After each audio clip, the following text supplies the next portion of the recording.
Takže zatmění slunce v roce 2026 ve Španělsku viditelné jako úplné, u nás necelých 90%, ale i tak už dlouho žádné pěkné zatmění nebylo.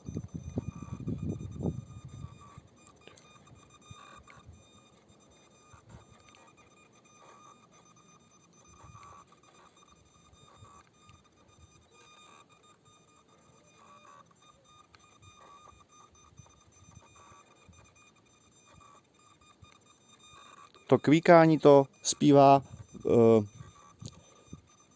automatické navádění mého dalekohledu.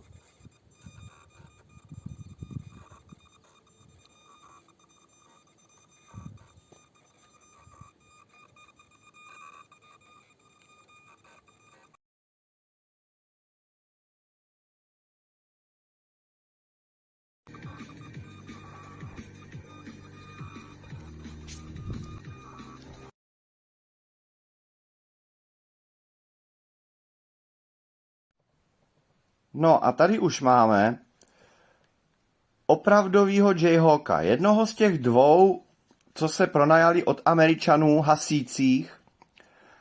Nedávno byl zapůjčen do zahraničí, nebo spíš byl vyžádán ze zahraničí. No a já si tak prostě letím 66 metrů nad sebou, nad svým domem. Natáčím si to zatmění a najednou se tak jako podívám vpravo a vidím, hele, vrtulník, hele, to vypadá jak Black Hawk. Tak otočím dron, natáčím a jak si tak natáčím, vidím, že krouží kroužek a že se jako kdyby zvětšuje a přibližuje. Hlavou mi běží všechny ty projekce té jeho trajektorie, až tak polovina z těch v hlavě běžících projekcí prostě končí nade mnou, v mým dronu a pádem k sousedům na zahradu. Říkám si, ty vole, to bude průšvih, jestli on mě do toho dronu narazí a spadne, nebo já tady způsobím nějaký mezinárodní incident. No, v jednu chvilku, když už byl opravdu hodně blízko, tak jsem začal nouzově klesat, proto nemám natočený jeho průlet nade mnou. Byl teda v mírně vyšší výšce, ale